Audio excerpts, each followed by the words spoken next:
낮은 칠기는 통영 앞바다에서 나는 전복 껍질 가지고 많이 사용하고요.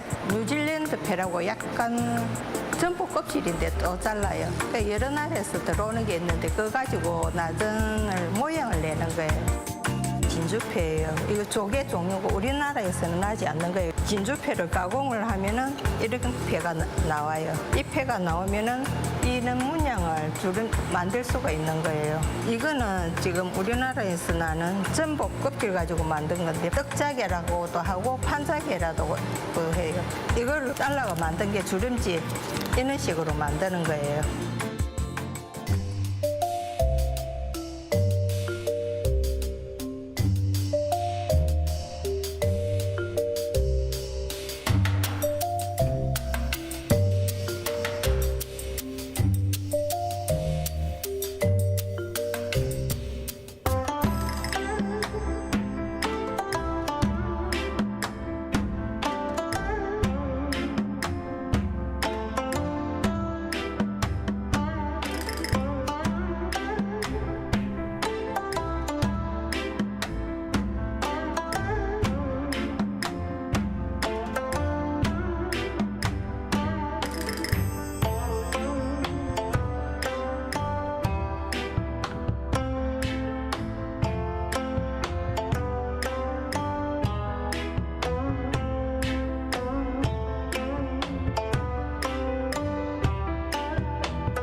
다시 그 플로리다 가면 친구들한테 선물 주려고 만든 건데 되게 좋아할 것 같아요.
이렇게 설명을 들으면서 통령이 정확히 어떠한 역사적인 유래를 가지고 이렇게 만들어졌는지 또 통령에 대한 또 자부심을 많이 느낄 수 있었던 유익한 시간이었습니다.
모르겠으면 해도 돼.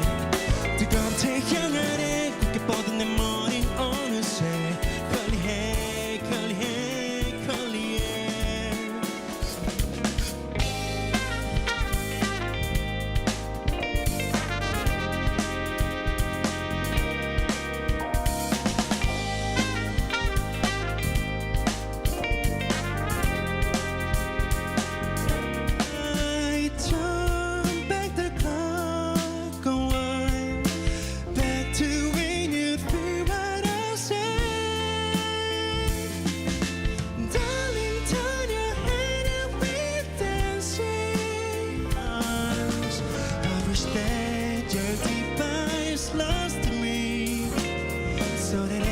Single moment I could be your love, baby.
In our headlines on this Thursday, December 5th, here in South Korea.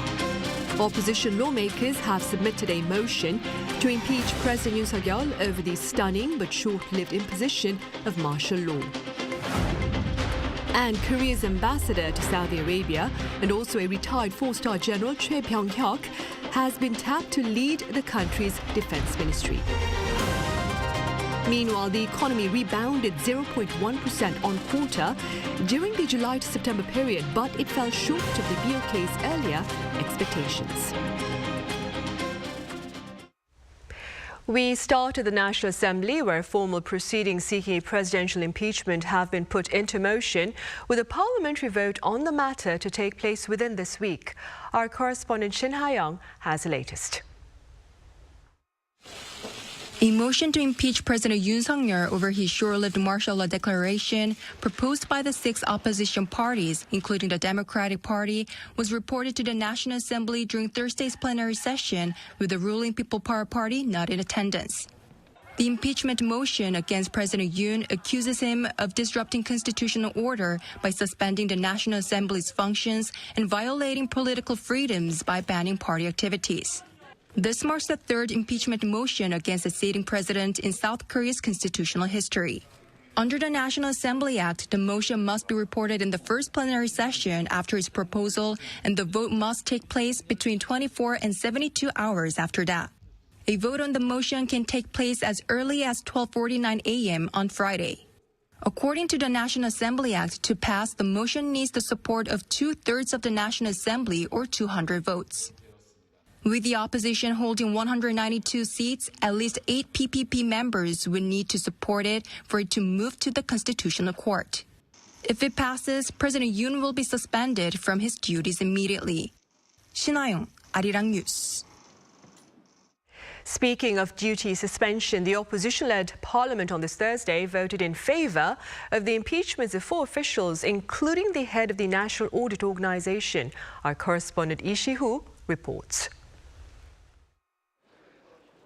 On Thursday, the opposition members of the National Assembly, led by the main opposition Democratic Party of Korea, approved motions to impeach the heads of South Korea's Board of Audit and Inspection and the Seoul Central District Prosecutor's Office and 2 more prosecutors for their alleged misuse of power in conducting purposefully insufficient investigations of allegations surrounding President Yoon Suk-yeol and the First Lady Kim Yong-hyun, marking the parliament's first ever impeachment of the nation's main audit chief.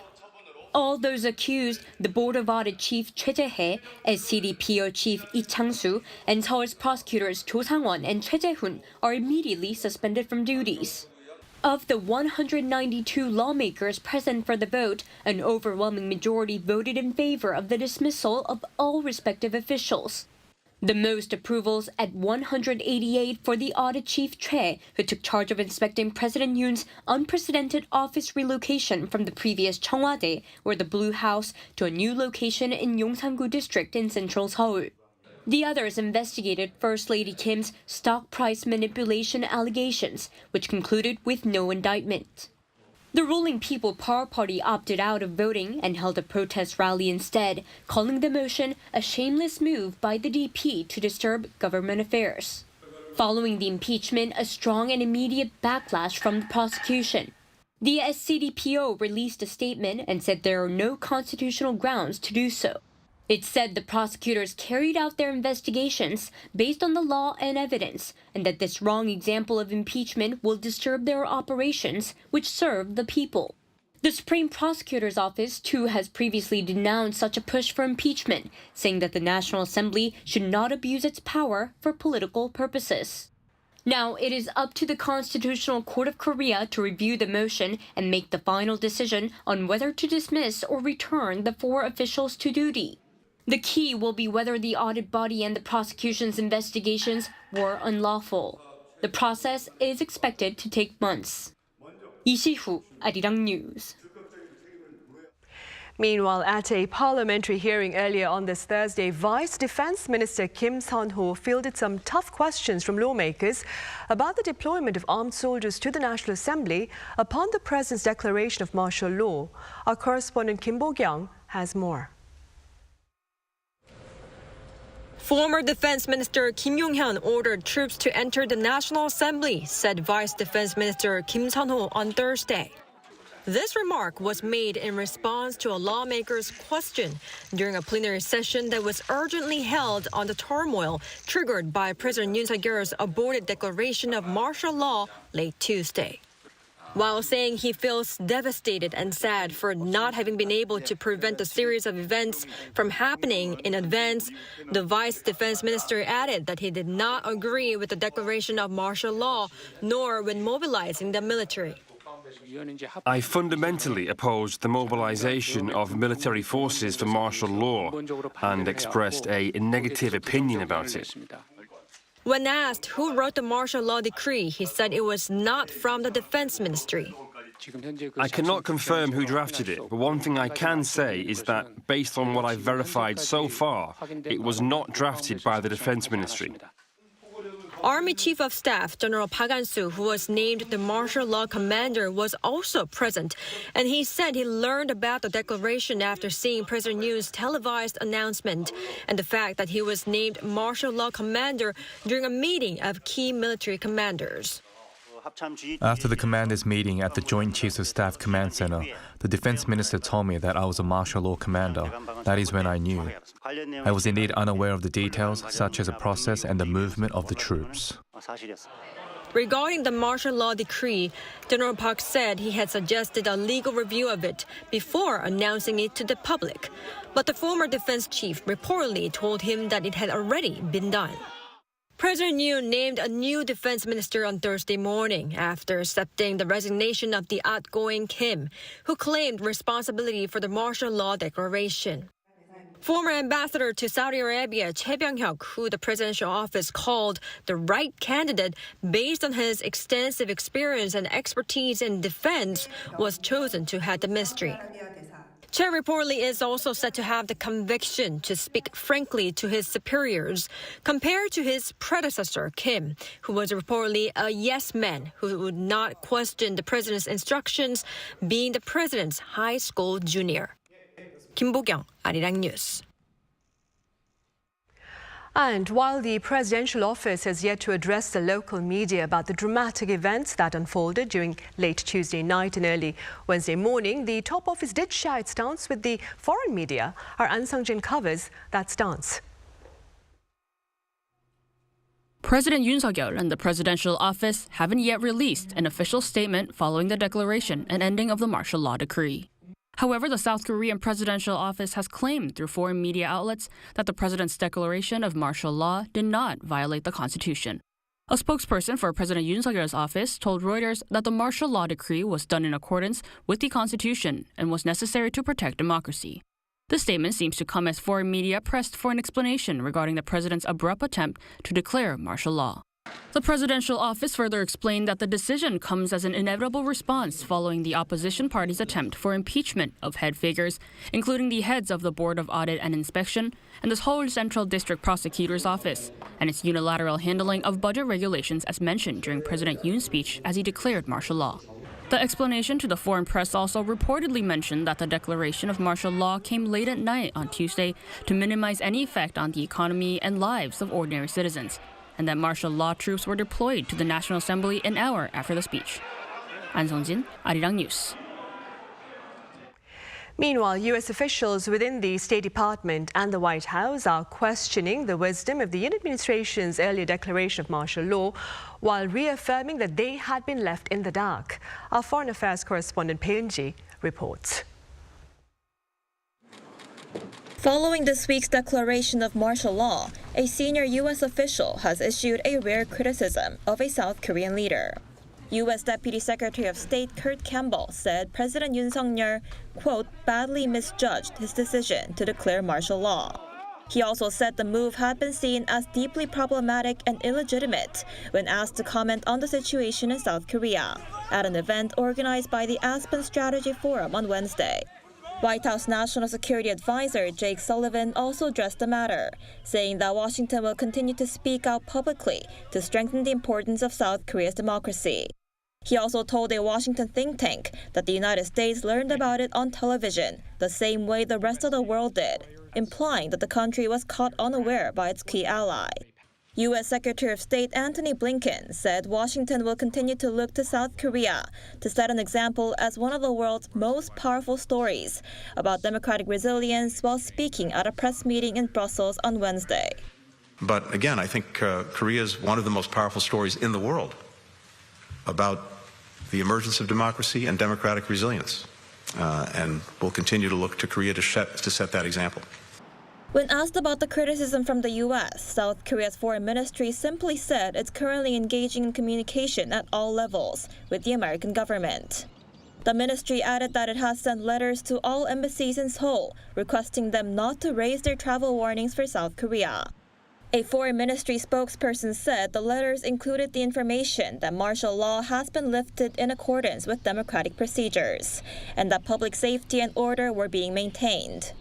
They also explained that the country's economy remains solid, and that the security situation is also stable, as no unusual movements have been detected in North Korea. There have been no changes in our daily lives, and there has been no impact on tourism or economic activities.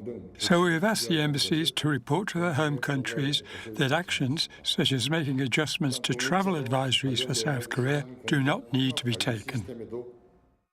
This comes after the U.S. Embassy in Seoul issued an emergency alert to American citizens in Korea, saying they should avoid areas where protests are taking place. And New Zealand raised its travel advisory from level 1 to level 2 in its 4-tier system. The UK Foreign Ministry also warned that those in South Korea should avoid large public gatherings, noting that demonstrations are expected in areas around Gwanghwamun, the presidential office in Samgakji, and the National Assembly in Yeouido. 배은지, Arirang News. In other news, a landmark defense agreement between Pyongyang and Moscow signed by their leaders back in June went into effect on Wednesday. Our correspondent Kim Jong-sil covers this event and more. The Comprehensive Strategic Partnership Treaty was finalized on Wednesday after Moscow and Pyongyang exchanged ratifications in the Russian capital. North Korea's Vice Foreign Minister Kim Jong-hyun and Russia's Deputy Foreign Minister Andrei Rudenko signed the exchange protocol. The new agreement includes a mutual defense clause obligating either side to provide military support if the other is at war. The treaty is seen as a vital for regional security, economic growth, and public welfare. A Unification Ministry official noted the treaty's swift enactment, saying it was finalized within a month, unlike the 3-month process for the 2000 agreement. The official added that Seoul is monitoring whether North Korea will use it to justify troop deployments to Russia. In October, the North deployed around 11,000 troops to assist Russia with its war in Ukraine, an action experts believe aligns with the new treaty. Meanwhile, regarding concerns from some U.S. experts that North Korea might exploit the turmoil in the South following the declaration of martial law, Professor Im Ul-chul said this. North Korea views inter-Korean ties as a hostile two-state relationship, focusing instead on Ukraine and domestic economic issues, making it unlikely to exploit the South's position. Pyongyang has yet to report on South Korea's recent declaration and then lifting of martial law on unusual silence, given its state newspaper, the Rodong-Sinmun, has covered South Korea's anti-government protests almost daily since mid-November. The Unification Ministry officials suggested this quiet approach may reflect caution, similar to North Korea's restrained response during the 2016 protests and impeachment of then-President Park Geun-hye. The official added that Pyongyang likely understands direct involvement in South Korea's situation isn't practical or feasible. Kim Jong-sil, Arirang News.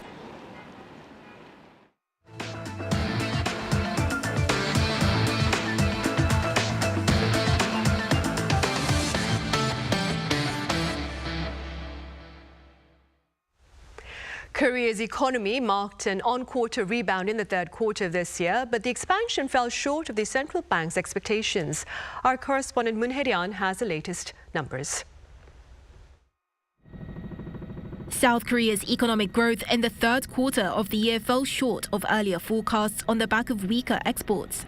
Data released by the Bank of Korea on Thursday showed that the country's GDP grew by a modest 0.1% between July and September this year compared to the previous quarter, the same as preliminary data released in October. While this marked a rebound from the 0.2% contraction in the second quarter, the growth rate fell short of the central bank's earlier forecast in August of 0.5%. The country's GDP has seen fluctuations this year, with a 1.3% increase in the first quarter of the year, followed by the biggest decline seen since 2022. This comes as exports fell by 0.2% on quarter, spurred by a decline particularly in non-IT products such as vehicles and chemical goods. While this is 0.2 percentage points higher than the BOK's preliminary data, it's the first time since the fourth quarter of 2022 that exports have fallen quarter on quarter. That includes sluggish auto exports, with the central bank explaining the decline. We mentioned strikes as a reason for stunted auto exports, and although strike actions stopped in October and November, strikes at auto parts companies as well as factory fires are contributing to continued slow growth. Experts say that geopolitical risks as well as underlying structural issues are driving the slowdown in economic growth. Even if we did not have the current difficulties, Korea's growth rate would be falling because of demographic problems as well as reduction in productivity and efficiency. But the current global circumstances, especially President Trump's threat of a trade war, is further lowering Korea's growth rate. On a positive note, facility investment surged 6.5%, driven by investments in semiconductor manufacturing equipment and transportation equipment, including aircraft. Private spending, which had been a cause for concern, saw a 0.5% increase, with increases for electricity, gas, and vehicles, as well as in services such as medical care and transportation. With stunted economic growth in the third quarter, the Bank of Korea revised its economic growth projections down for this year and next year in November, from 2.4% to 2.2% for 2024 and from 2.1% to 1.9% in 2025. 문혜련, Arirang News. Railway workers here are on strike starting today, that is Thursday. Workers of the Korea Railroad Corporation launched a walkout after talks with management over wage hikes and workforce expansion broke down on Wednesday. The walkout is expected to affect the operation of subway services in the capital area, as well as high-speed trains and regular train services nationwide. Korail has said a 24-hour task force will seek to minimize disruptions.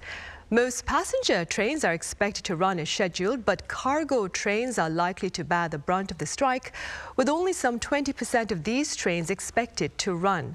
Striking workers have shared intentions to resume talks should the management shift its stance. Leaving behind a stable job and security to pursue a passion for online games is no easy task, but some game developers have chosen to do just that. Our Ian Jin covers their endeavors. This is CEO Park Jin-man, who quit his stable job at a major conglomerate company and jumped into the game development industry at the age of 40. He started the job as a single developer and now runs a game developing company with 5 employees. The game that he's developed is called Metal Suits, a reinterpretation of the retro game Metal Slug, which dominated arcades in the 1990s. When I was young, my uncle ran an arcade. Since then, I've had this desire to create games like Mega Man and Metal Slug.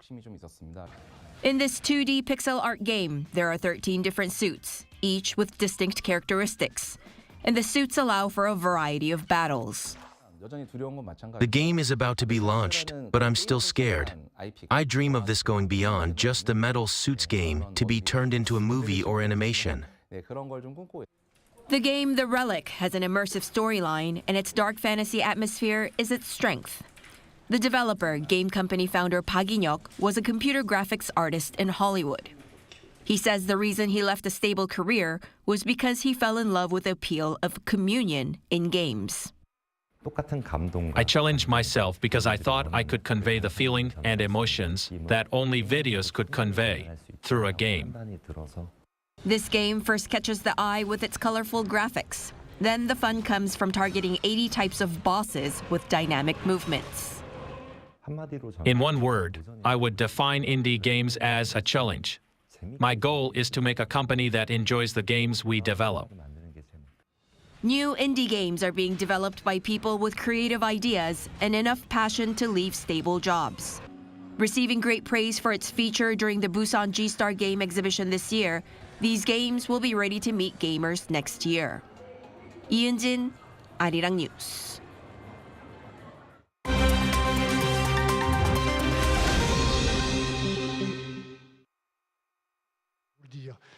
This is The World Now, bringing you the latest stories from around the globe.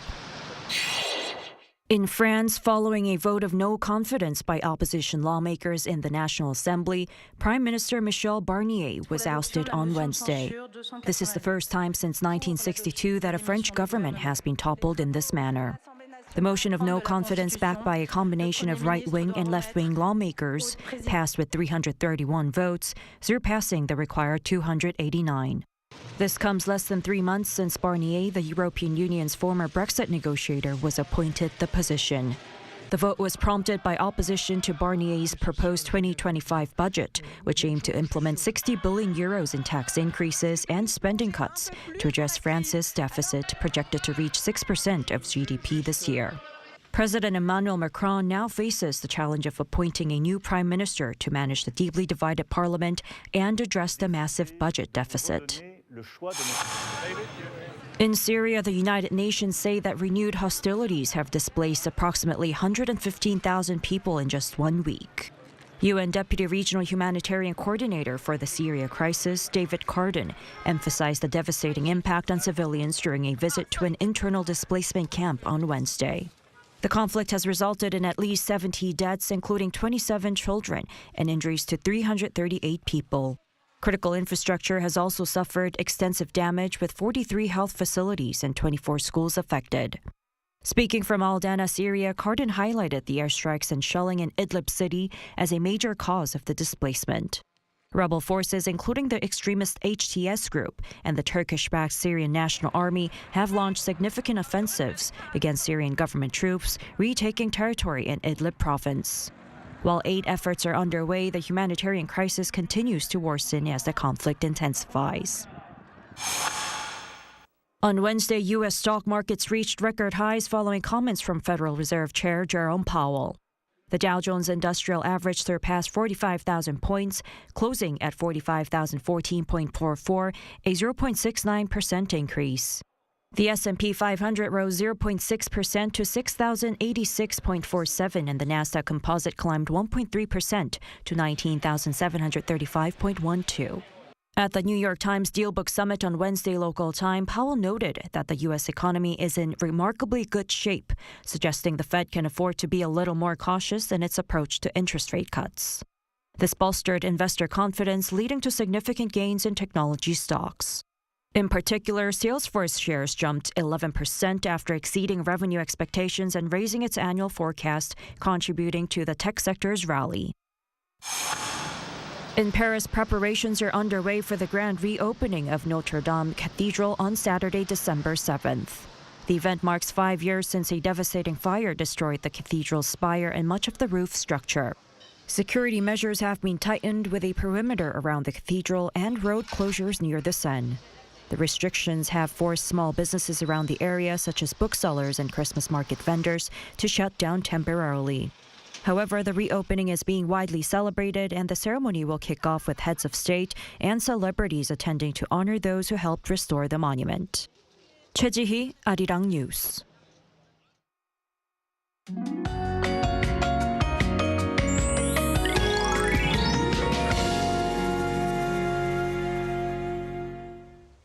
With clear skies, the air is freezing cold all over the country. It feels much colder than the actual readings because of the strong winds. From tonight, a cold spell will rush in and the weather will get even colder. The light rain and snow that started in Jeollabuk-do province will gradually expand to other regions. Up to 3 centimeters of snow will accumulate in the mountainous areas of Jeju Island by tomorrow morning. Central parts of the country, the Chungcheongdo provinces, Gangwon-do province, and Jeollabuk-do province will have about 5 millimeters of rain or about 1 centimeter of snow. At one point tonight, light rain or snow is expected in Seoul. Tomorrow morning, Seoul will start below 0 at -2 degrees Celsius, Daejeon -1. Highs will move up to 4 degrees in Seoul and Chuncheon, Daegu and Gyeongju 8 degrees. On Sunday, the morning temperature in Seoul will drop to -4 degrees. That's all for Korea. Here are the weather conditions around the world.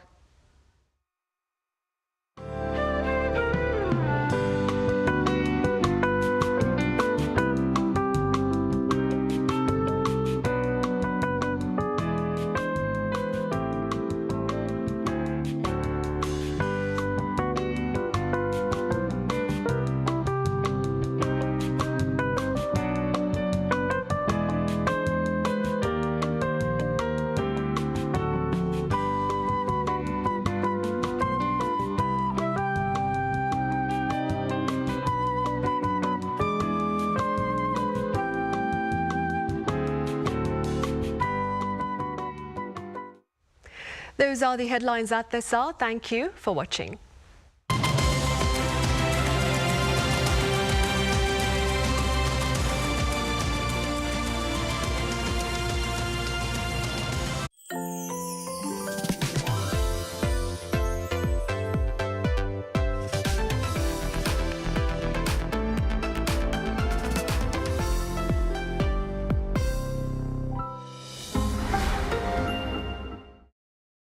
How to survive in Korea. Barbecue restaurants.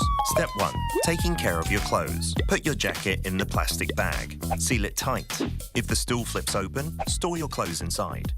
Wearing light colours? Grab an apron. It's the best defence against oil splatter and smoke. Step 2. Bottomless side dishes. Basic side dishes at a barbecue restaurant. Eat, and eat as much as you want. Side dishes come with free refills. Oh, and if you don't see this sign, just ask, 사장님, 여기 밑반찬 좀 더 주세요. Simple, isn't it? Step 3. Grilling meat. There are various kinds of samgyeopsal in Korea. Place the meat on the grill. Turn it over when golden. And again when it looks done. Again and again and again. Step 4. Sam style. You aren't taking bites of sam like a taco, are you? In Korea, we have it in one bite. A pro tip here. Add only as much as you can handle in a bite. Gotta avoid awkward situations. Step 5. Enjoy the perks. After the meal, enjoy the perks offered as a Korean restaurant. Fabric refreshers get rid of the barbecue smell, while mint candies freshen your breath. Did you survive the barbecue restaurant? Hang on. Are you here with someone you want to impress? Then let's skip the garlic. Who knows what will happen?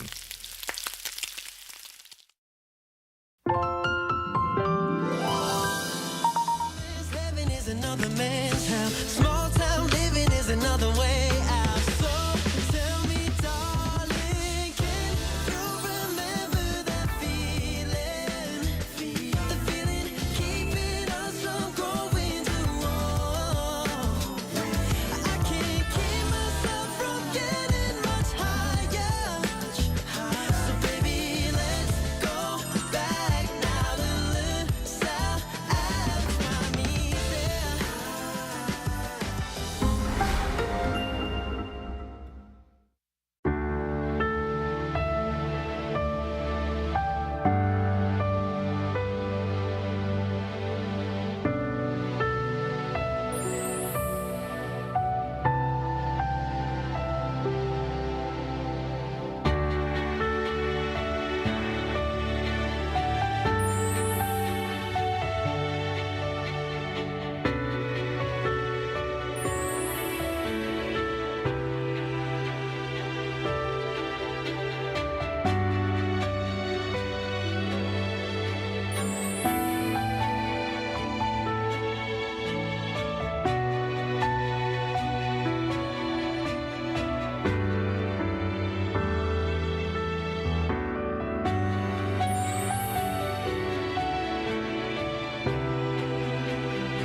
K-drama, the charm of Korea that captivates the world.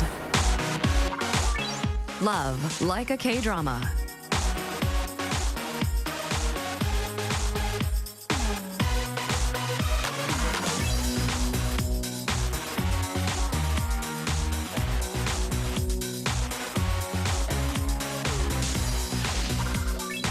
A story of us where hope and despair coexist.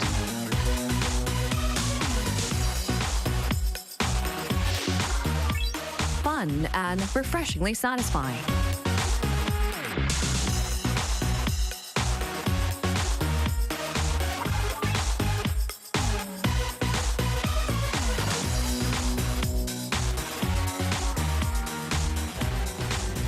K-dramas carry warmth and move people's hearts. Meet the fascinating stories of Korea through K-dramas.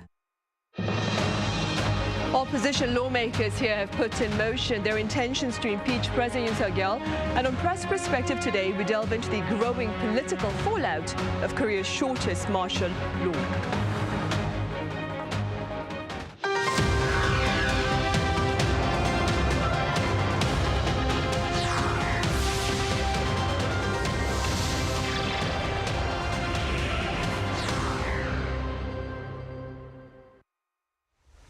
Hello and welcome. You're watching Press Perspective for this Thursday, December 5th here in Seoul. I'm Min Sun-hee. Today we continue the conversation about the political repercussions of Korea's shortest martial law in its history. For this, I have Thomas Maresca for American news agency UPI. Thomas, it's great to have you back. Thanks. Glad to be here. I also have Kelly Kasulis-Joe with the Washington Post here in the studio as well. Kelly, it's been a while. Welcome back. Thank you. Thanks for having me. Right, Kelly, we'll start with you. Let's begin with the opposition's call for President Yoon Suk-yeol's impeachment. What is the latest on that front? Well, he's certainly headed towards impeachment proceedings. On Wednesday, 6 opposition parties submitted a motion to impeach him. We're looking at a vote that potentially could be as soon as Friday, maybe Saturday. We'll have to see what happens. Impeachment is definitely not certain. You know, there needs to be a 2/3 majority from lawmakers in order to pass it, as well as it has to go through the Constitutional Court. And, you know, members of the Minju-dang Party or the Democratic Party in South Korea, some of them are, you know, more so waiting for him to resign, as that's what they want. So we'll have to see what's going on. But he's certainly going to face the option that he may be another South Korean president who has been impeached. Right. The vote on the impeachment bill will take place this week, of course. And before we delve any further, Thomas, for the sake of our foreign viewers, could you walk us through the process of a presidential impeachment here in South Korea? Yes. So, as Kelly said, you know, the impeachment motion was entered into the parliament, and then the vote has to be held within a period of 24 to 72 hours. The latest I've heard is that the leader of the Democratic Party opposition wants the vote to be held on Saturday evening, probably,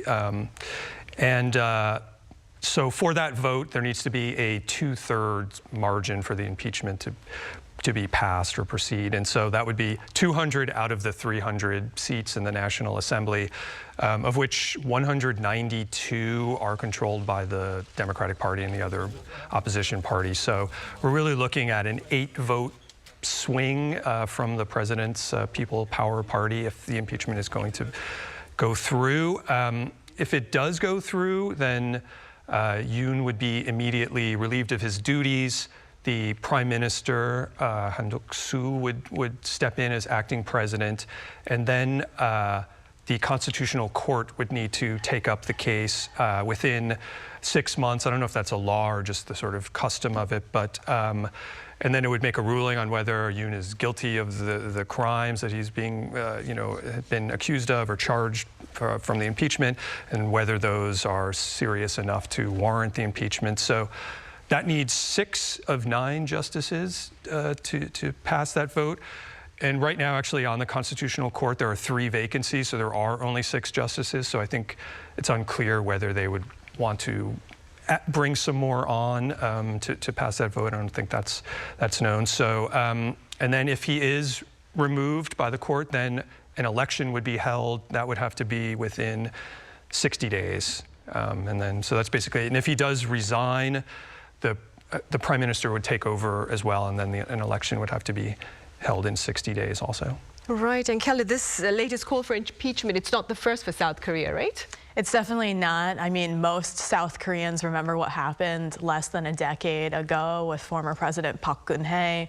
For people who don't know, back in 2016 and 2017, there was a major movement to impeach Park. We're talking about hundreds of thousands, if not millions of people gathering in Gwanghwamun Square in these very vibrant protests to, oust her from power over charges of corruption and abuse of power, influence peddling from a friend and a close aide, and that ended in her impeachment.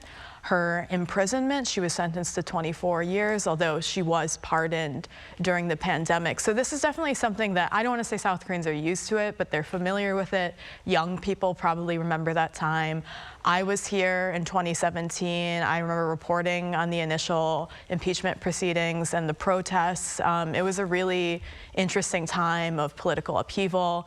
I think, you know, this moment is similar. People are definitely looking for that kind of protest spirit. I know a lot of, there's been a lot of response from international readers who are very interested in seeing these protests, including the candlelight protests at the National Assembly last night. But it's a different moment in history. I mean, it's a different president, different circumstances, but it definitely has echoes from the recent past, for sure. Right.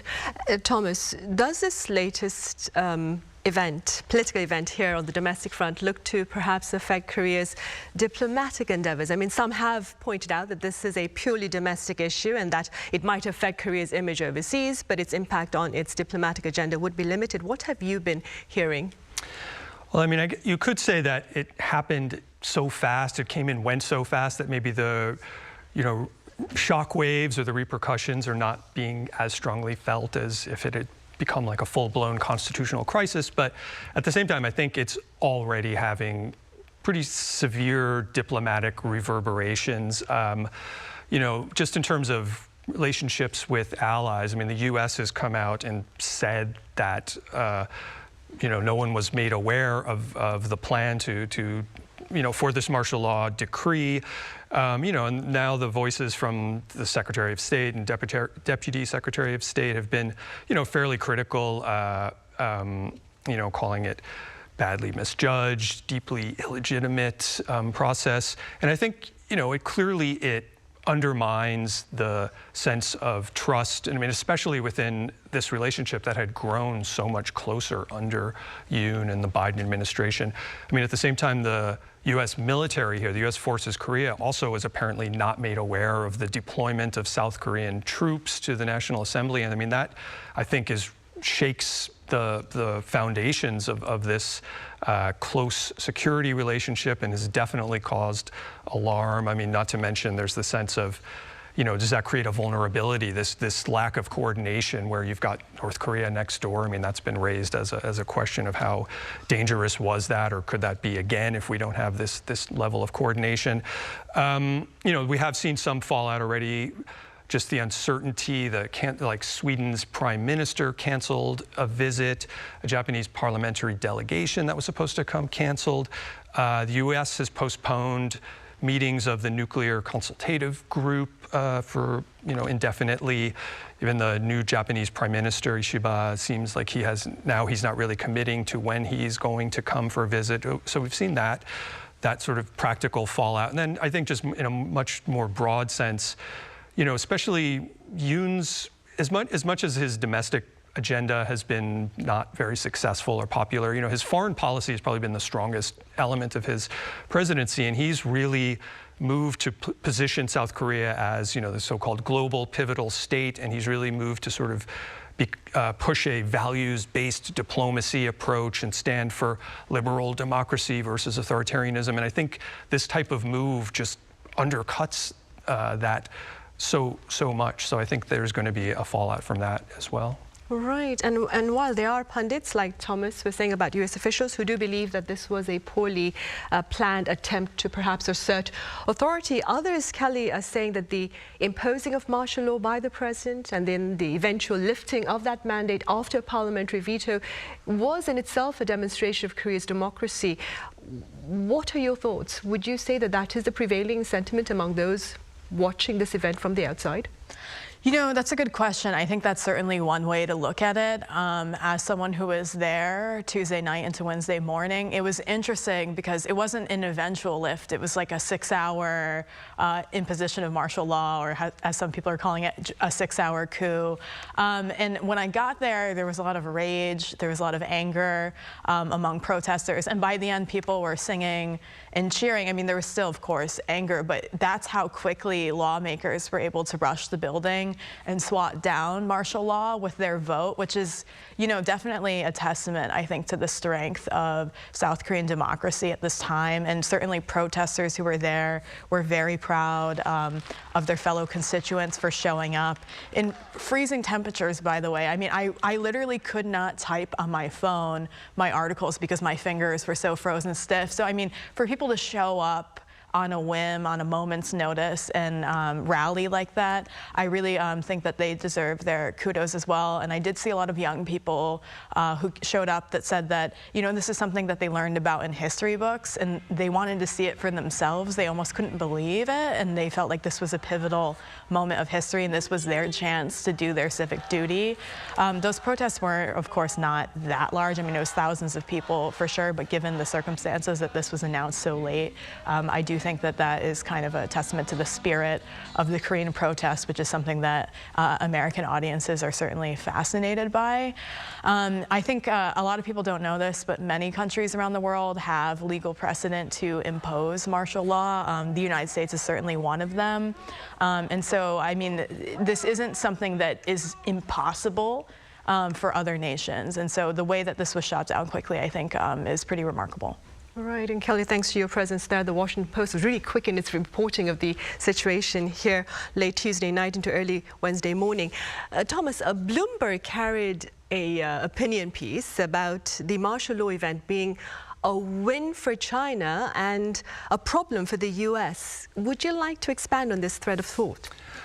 Sure. Right. I read the piece you were mentioning. It doesn't go too deeply into the details of it, but I think the basic premise is sort of to return to also what I was just saying about the diplomatic fallout. I mean, we've seen the South Korea, U.S., and Japan trilateral alliance, strengthen quite a bit during this administration. And so now the level of uncertainty, perhaps lack of trust or faith in, the Yoon administration as a partner can be seen as weakening that alliance. And, certainly it probably came together. I mean, if you look at sort of the Biden administration's general move towards building alliances, I mean, I think a lot of it was precipitated by the Russian invasion of Ukraine, but certainly within this region, especially, the eye has been on China strongly by the U.S. And I think, having this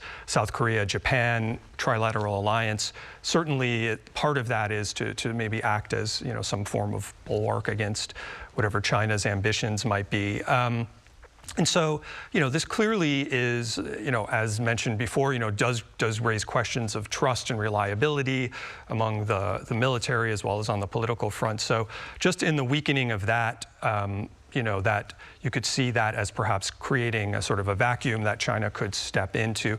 Plus, now we've got a new administration coming in Washington. The Trump administration is coming in next month, which is, unpredictable, to say the least. Maybe unsettling is a better word as far as trying to determine what the foreign policy is going to be. And, we know Trump has already shown, much less interest in being an alliance sort of focused leader. We've got new leadership in Japan.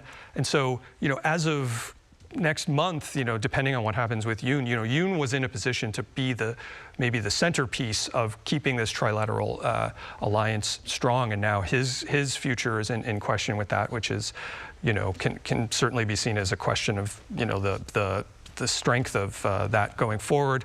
And also then, if you consider what might happen if Yoon is impeached or steps down, there's a new election, and perhaps, or it might seem likely that the Democratic Party would take power, with Lee Jae-myung, who may bring, or would be expected to bring a different foreign policy approach, that might look to be less, strongly in the camp of the U.S., more trying to go back to an older sort of position of sort of sitting on the fence or trying to navigate between China and the U.S. I think Lee Jae-myung has also, spoken out about not getting involved in, say, the China-Taiwan Strait, the situation there. So there's some sense that Lee Jae-myung may change the tenor of the relationship, and that could be seen as being in China's interest. Right. Well, for now, the fate of the Yoon administration will be determined this coming weekend.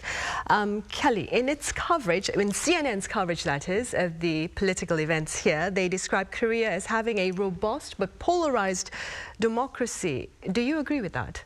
I think that's a pretty fair characterization. Robust, I mean, there's certainly a lot of legal, institutions in place to uphold democracy, as we saw this past week with a 6-hour window of martial law. Voter turnout in South Korea compared to other nations where there's a voluntary vote is pretty decent. The April general elections had a 67% voter turnout. People here tend to be pretty politically active. So in terms of robust, I think that's a fair characterization. Polarized as well, especially at this moment in time, and also throughout South Korean history. Right now, I mean, if you look at President Moon's administration, I mean, he was actually quite a popular president by polling standards. Near the end of his tenure, maybe people were, becoming more unhappy or discontent over economic issues, youth unemployment, how much he invested his resources in diplomacy with North Korea. But still, he was a pretty popular president, and then we saw a backswing where we elected Yoon, who is more conservative. And if you look at South Korean history, I mean, we tend to vacillate between left and right, administration to administration. Granted, it's a very young democracy. It's interesting right now because certainly politics are polarized, maybe as much, if not more, than in the United States, but definitely as much, I think. And, this does not reflect well on the People Power Party and on the idea that South Korea took a turn and elected someone so conservative. At the same time, though, the Democratic Party, its leader, Lee Jae-myung, he's someone that is a polarizing figure himself. He's highly revered. He's also highly despised, depending on who you're talking to. I mean, it's really not that different from when you look at Democrats versus Republicans in the United States. So I do think that CNN had a fair characterization. And, polarized is not a good thing, but it's good to have political debate. And I think one thing that I really enjoy about being a reporter in South Korea is that there's a very lively political scene, and I can't say that about every other modern G20 nation. Yeah. Right then, Thomas, here's the million-dollar question. How does the Yoon administration seek to survive this political blunder? That is the diction used by some foreign media outlets. Right. Well, to be fair, I mean, it's not just the foreign media. I think that's calling it a political blunder. Even here in South Korea, Chosun Ilbo, a conservative newspaper, has written, kind of a relatively scathing editorial about the move, calling it, deeply troubling, and saying Yoon failed to offer a convincing explanation as to why he suddenly declared law. So, certainly political figures have criticized it here and abroad as well. So I don't think it's just a foreign media characterization. As far as how he survives, I mean, you said it, that is the million-dollar question. I mean, the first thing is surviving the impeachment vote. And, the leader of the People Power Party, Han Dong-hoon, has said that he's going to try to rally the party to, not jump to the other side. Again, they need basically eight votes to pass this impeachment. So, that seems to be at least what they're saying publicly, the People Power position to keep him from being impeached. So, if that happens, then, I don't know that that's the end of it, of course. I mean, there's obviously like a lot of public anger and outrage about it. I mean, I've seen there's just a Real Meter poll that came out, I think today, that said almost 75% of the public supports the impeachment motion against Yoon. So, he will have a hard time sort of repairing, his image. I really don't know how he does that, but maybe there's just something political. We were kind of chatting, Kelly and I were talking about it a little bit beforehand. Maybe there's some political motivation for his own party to keep him from being impeached, to keep him in power, because they may think, if a snap election is held, they're not going to be prepared to win. So it might almost be better in their interest. Some sort of political calculations like that may be the sort of thing. But as far as him sort of returning to office. He was already deeply unpopular. This is clearly not going to help. So, yeah, it's a tall order. I really don't have a good answer for how you do it. I don't think a lot of people do at the moment, right? Kelly, we mentioned this earlier. The Washington Post was quick to cover President Yoon Suk-yeol's martial law declaration, and you braved the freezing weather conditions to be on site at the National Assembly Tuesday evening. What was the gist of your initial coverage, Kelly? Yeah, I mean, it was a very fast evolution throughout the night. For me, when the announcement was first made, I didn't know what to think. I didn't know what to believe. I was speaking with foreign correspondents as well as local journalists from all sorts of outlets. We weren't sure if, based on the decrees that were sent out, if we were risking arrest by going out in the field. There was some fake news circulating as well about an 11 p.m. curfew, and so people were afraid of, you know, potentially being arrested just for being outside. And it felt, I know that domestic politics here have been heating up, and that Yoon has certainly faced a lot of opposition, especially after the 2022 Itaewon disaster. But it did feel a little out of the blue for this to happen. So I think there was an initial sense of shock and maybe even disbelief. Certainly that was the case among pretty much every protester or demonstrator I spoke with this week. They all virtually echoed that sentiment, that they didn't even necessarily know if what they read was true when they showed up to the National Assembly Tuesday night into Wednesday morning. When I was there, it was really, the atmosphere when I first showed up was kind of shocking for you know, someone who's lived in South Korea the last 8 years. When I got out of the car, I saw black helicopters flying overhead. Throughout the night, we saw military vehicles, a tank that protesters tried to stop. I saw people cursing at the authorities, people, you know, demanding that the gates to the National Assembly be open. There were moments where I wondered if there was going to be, you know, some kind of low-level clash. I will say it was generally very peaceful, but it was tense. But as the night progressed and as lawmakers, you know, overturned martial law, it kind of went into a more cheery, or at least proud, kind of synergistic, camaraderie type atmosphere. But there's still plenty of anger from my conversations with people this week and in the following protests. So it was like a very astonishing 6 hours. I think we use those words in a headline, and that's pretty much, as someone who was there, how I would characterize it. Right. Thomas, you were also on site at the National Assembly on Tuesday night, and you were quick to follow up with the lifting of the martial law 6 hours later. Do tell us a bit about your coverage and the atmosphere there from your perspective. Yeah, I mean, I think similar to what Kelly said. I mean, the whole thing happened so fast. It came as such a surprise. It was hard to believe, you know, seeing the messages on my phone that this was actually happening in South Korea.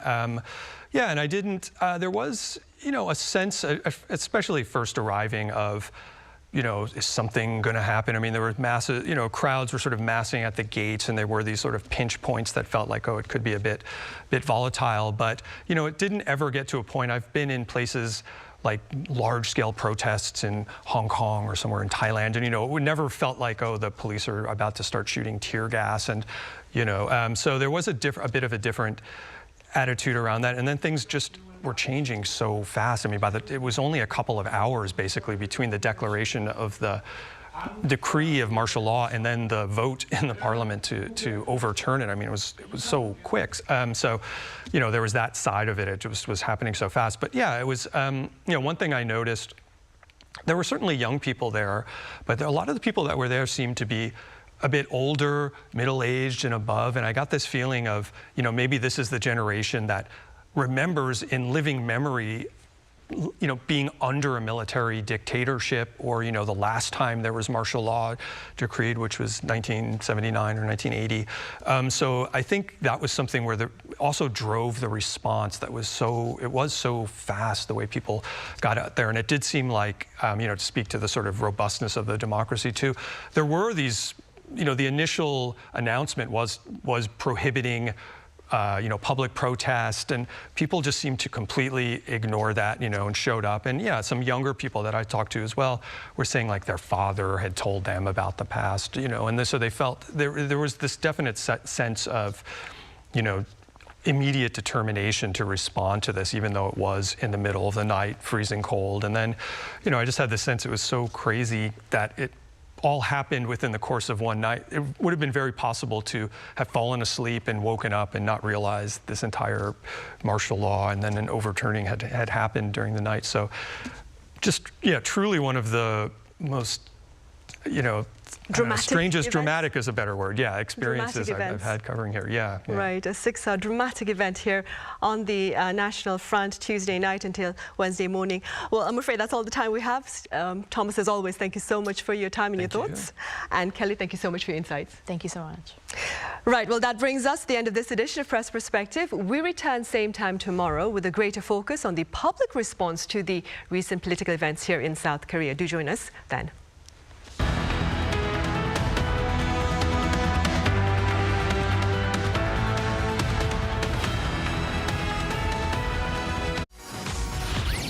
K-drama, the charm of Korea that captivates the world.